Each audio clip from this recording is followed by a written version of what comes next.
Salam sejahtera dan salam Malaysia Madani. Terima kasih buat pengacara majlis, Barisan Banu Hakim yang arif lagi bijaksana, guru besar, guru-guru dan hadirin sekalian. Pada hari yang mulia ini, saya akan menyampaikan pidato yang bertajuk Perpaduan Nadi Kecemerlangan Generasi Madani. Para hadirin yang dimuliakan, menurut Kamus Dewan edisi keempat, perpaduan bermaksud kukuh, teguh, utuh dan kuat.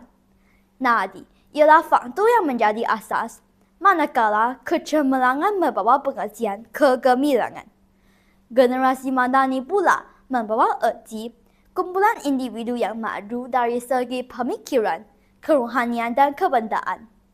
Oleh itu, perpaduan nadi kecemerlangan generasi Madani adalah satu proses penyatuan yang menjadi nyawa dalam perubahan sesuatu ke arah kegemilangan sesebuah negara.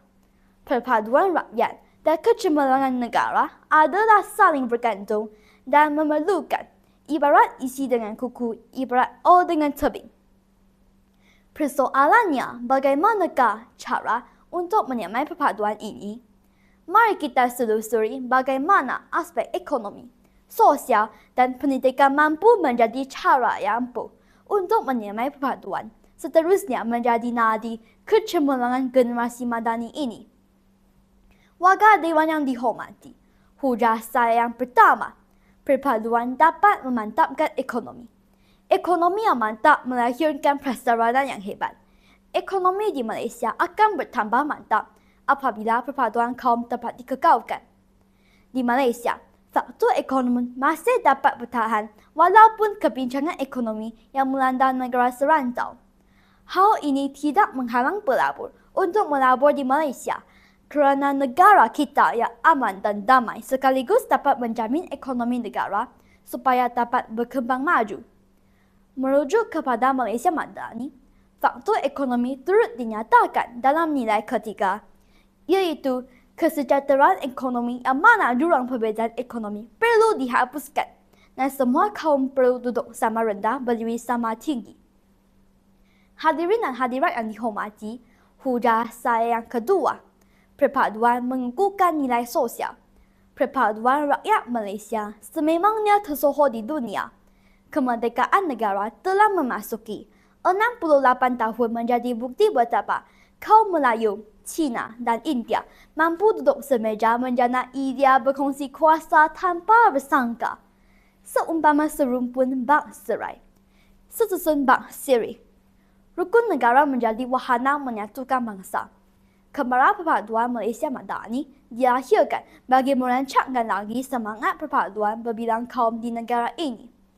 Kajian Indeks Perpaduan Nasional yang dilaksanakan secara bersama dengan Institut Garden Inik, Universiti Kebangsaan Malaysia bagi mengukur tahap perpaduan dan keharmonian negara menunjukkan pencapaian 0.629 pada tahun 2022 berbanding tahun sebelumnya. Warga Dewan sekalian, hujah saya yang ketiga, perpaduan memantapkan pendidikan negara. Melentur bulu biarlah dari rebungnya. Perpaduan perlu dibebuk dalam diri rakyat Malaysia sejak dari bangku sekolah lagi. Keutamaan haruslah diberikan dalam pendidikan mata pelajaran sejarah dan mendirikan sistem pendidikan sebagai medium penting untuk mengekalkan perpaduan kaum. Kementerian Pendidikan Malaysia mahu menjadikan murid sekolah di seluruh negara sebagai duta Madani dalam usaha memupuk semangat perpaduan selaras dengan konsep Malaysia Madani. Oleh itu, nilai-nilai murni perlu diterapkan dalam pendidikan untuk membina tamadun dunia. Warga Dewan yang budiman, kesimpulannya, sebagai warga negara Malaysia yang tercinta, kita harus menjadikan perpaduan sebagai teras dan landasan hidup bermasyarakat di negara ini. Semua pihak harus berganding bahu, ibarat ke bukit sama didaki, ke lurah sama dituruni untuk memastikan perpaduan dalam kalangan rakyat generasi Madani ini dapat dikekalkan. Sekian, terima kasih.